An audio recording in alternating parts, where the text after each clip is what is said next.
Welcome to easy steno 80 word per minute dictation 5 second बाद start होगी। Start. राजनीति अब धन और बल का खेल बन चुकी है।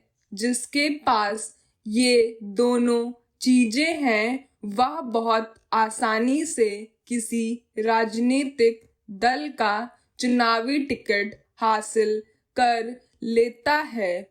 फिर यह किसी से छिपी बात नहीं है कि चुनाव जीतने के बाद किस तरह ऐसे लोगों की कमाई बहुत तेजी से बढ़नी शुरू होती है।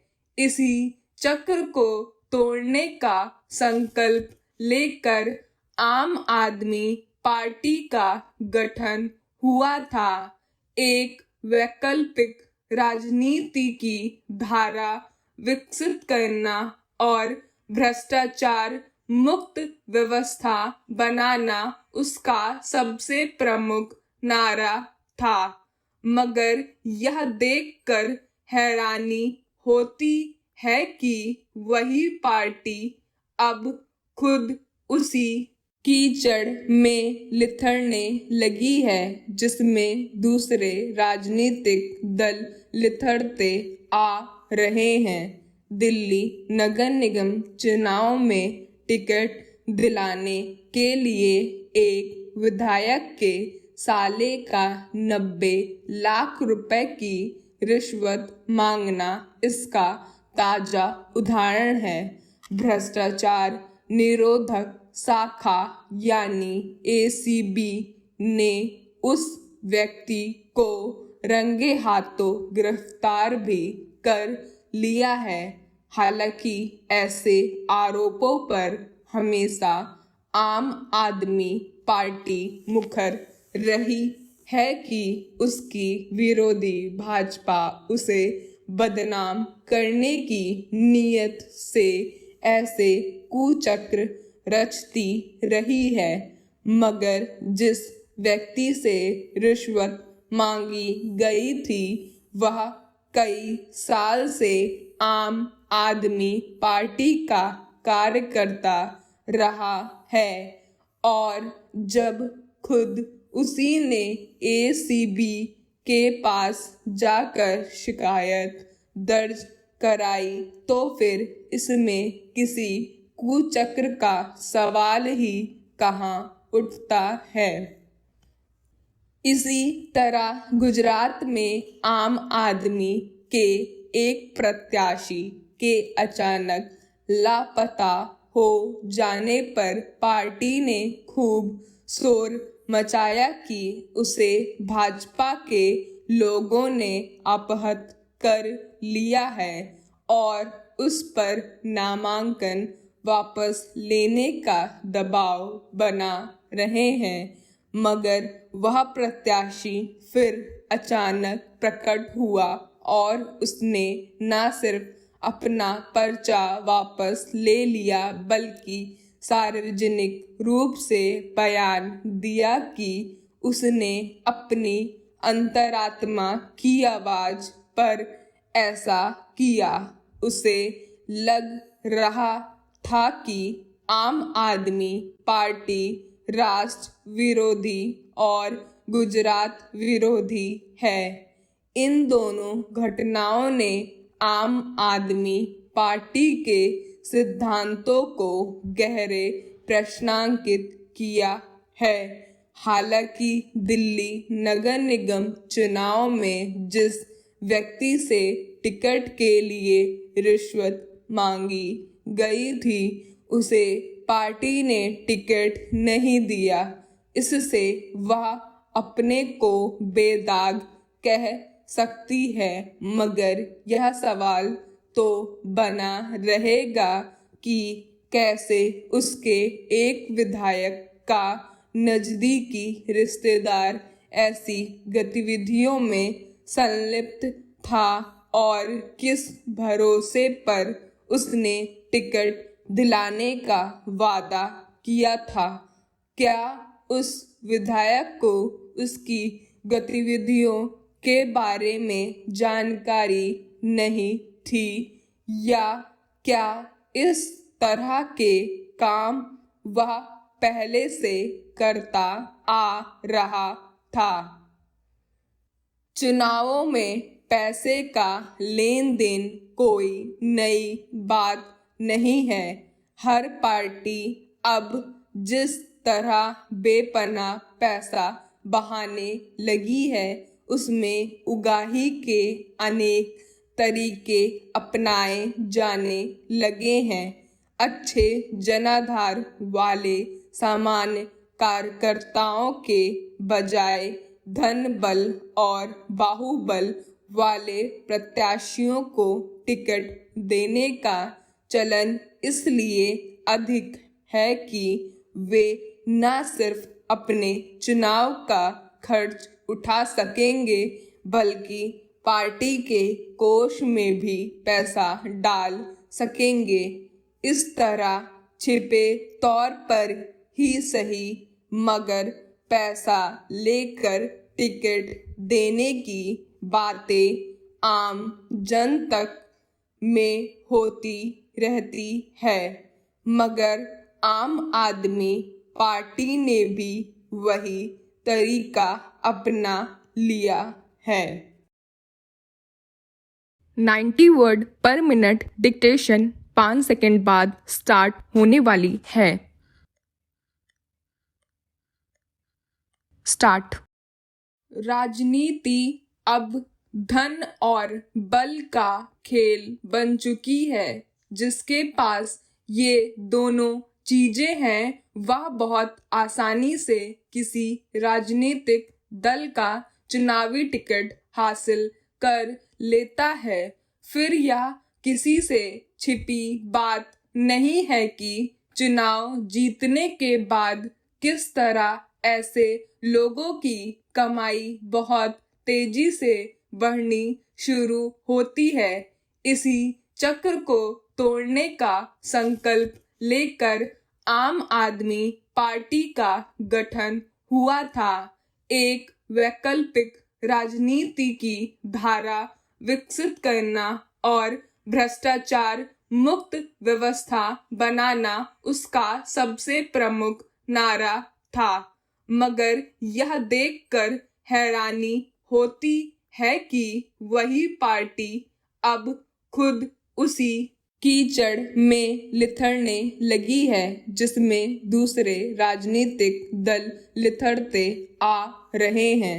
दिल्ली नगर निगम चुनाव में टिकट दिलाने के लिए एक विधायक के साले का 90 लाख रुपए की रिश्वत मांगना इसका ताजा उदाहरण है।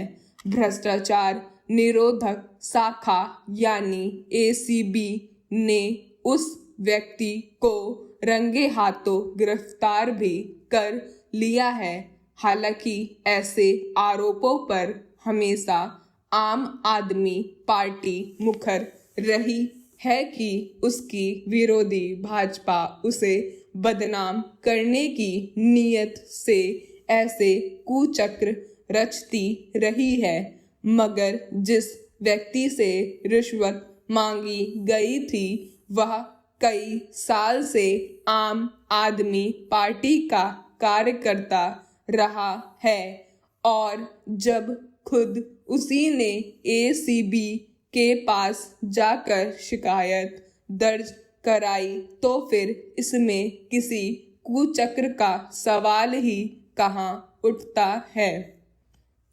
इसी तरह गुजरात में आम आदमी के एक प्रत्याशी के अचानक लापता हो जाने पर पार्टी ने खूब शोर मचाया कि उसे भाजपा के लोगों ने अपहृत कर लिया है और उस पर नामांकन वापस लेने का दबाव बना रहे हैं। मगर वह प्रत्याशी फिर अचानक प्रकट हुआ और उसने न सिर्फ अपना पर्चा वापस ले लिया, बल्कि सार्वजनिक रूप से बयान दिया कि उसने अपनी अंतरात्मा की आवाज पर ऐसा किया। उसे लग रहा था कि आम आदमी पार्टी राष्ट्र विरोधी और गुजरात विरोधी है। इन दोनों घटनाओं ने आम आदमी पार्टी के सिद्धांतों को गहरे प्रश्नांकित किया है। हालांकि दिल्ली नगर निगम चुनाव में जिस व्यक्ति से टिकट के लिए रिश्वत मांगी गई थी उसे पार्टी ने टिकट नहीं दिया। इससे वह अपने को बेदाग कह सकती है, मगर यह सवाल तो बना रहेगा कि कैसे उसके एक विधायक का नजदीकी रिश्तेदार ऐसी गतिविधियों में संलिप्त था और किस भरोसे पर उसने टिकट दिलाने का वादा किया था। क्या उस विधायक को उसकी गतिविधियों के बारे में जानकारी नहीं थी, या क्या इस तरह के काम वह पहले से करता आ रहा था? चुनावों में पैसे का लेन देन कोई नई बात नहीं है। हर पार्टी अब जिस तरह बेपनाह पैसा बहाने लगी है उसमें उगाही के अनेक तरीके अपनाए जाने लगे हैं।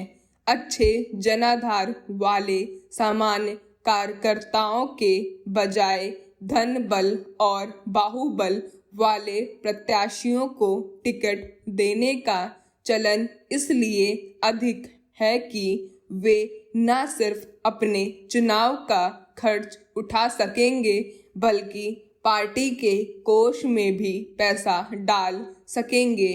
इस तरह छिपे तौर पर ही सही मगर पैसा लेकर टिकट देने की बातें आम जन तक में होती रहती है, मगर आम आदमी पार्टी ने भी वही तरीका अपना लिया है।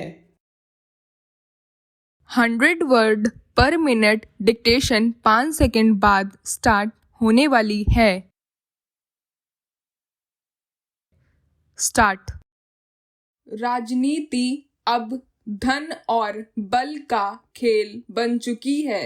जिसके पास ये दोनों चीजें हैं वह बहुत आसानी से किसी राजनीतिक दल का चुनावी टिकट हासिल कर लेता है।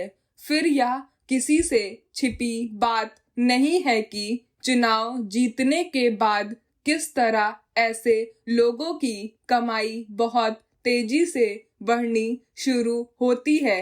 इसी चक्र को तोड़ने का संकल्प लेकर आम आदमी पार्टी का गठन हुआ था। एक वैकल्पिक राजनीति की धारा विकसित करना और भ्रष्टाचार मुक्त व्यवस्था बनाना उसका सबसे प्रमुख नारा था। मगर यह देखकर हैरानी होती है कि वही पार्टी अब खुद उसी कीचड़ में लिथड़ने लगी है जिसमें दूसरे राजनीतिक दल लिथड़ते आ रहे हैं। दिल्ली नगर निगम चुनाव में टिकट दिलाने के लिए एक विधायक के साले का 90 लाख रुपए की रिश्वत मांगना इसका ताजा उदाहरण है। भ्रष्टाचार निरोधक शाखा यानी ACB ने उस व्यक्ति को रंगे हाथों गिरफ्तार भी कर लिया है।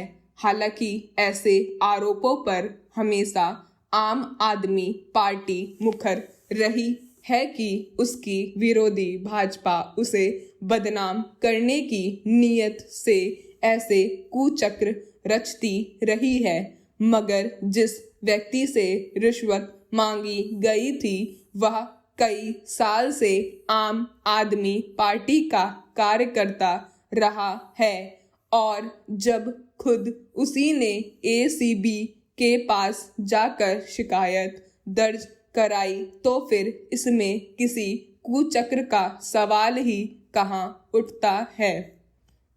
इसी तरह गुजरात में आम आदमी के एक प्रत्याशी के अचानक लापता हो जाने पर पार्टी ने खूब शोर मचाया कि उसे भाजपा के लोगों ने अपहृत कर लिया है और उस पर नामांकन वापस लेने का दबाव बना रहे हैं, मगर वह प्रत्याशी फिर अचानक प्रकट हुआ और उसने न सिर्फ अपना पर्चा वापस ले लिया बल्कि सार्वजनिक रूप से बयान दिया कि उसने अपनी अंतरात्मा की आवाज पर ऐसा किया।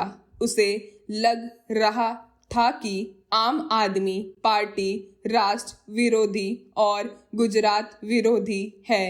इन दोनों घटनाओं ने आम आदमी पार्टी के सिद्धांतों को गहरे प्रश्नांकित किया है। हालांकि दिल्ली नगर निगम चुनाव में जिस व्यक्ति से टिकट के लिए रिश्वत मांगी गई थी उसे पार्टी ने टिकट नहीं दिया। इससे वह अपने को बेदाग कह सकती है, मगर यह सवाल तो बना रहेगा कि कैसे उसके एक विधायक का नजदीकी रिश्तेदार ऐसी गतिविधियों में संलिप्त था और किस भरोसे पर उसने टिकट दिलाने का वादा किया था। क्या उस विधायक को उसकी गतिविधियों के बारे में जानकारी नहीं थी या क्या इस तरह के काम वह पहले से करता आ रहा था? चुनावों में पैसे का लेन देन कोई नई बात नहीं है। हर पार्टी अब जिस तरह बेपनाह पैसा बहाने लगी है उसमें उगाही के अनेक तरीके अपनाए जाने लगे हैं। अच्छे जनाधार वाले सामान्य कार्यकर्ताओं के बजाय धन बल और बाहुबल वाले प्रत्याशियों को टिकट देने का चलन इसलिए अधिक है कि वे न सिर्फ अपने चुनाव का खर्च उठा सकेंगे बल्कि पार्टी के कोष में भी पैसा डाल सकेंगे। इस तरह छिपे तौर पर ही सही मगर पैसा लेकर टिकट देने की बातें आम जन तक में होती रहती है, मगर आम आदमी पार्टी ने भी वही तरीका अपना लिया है।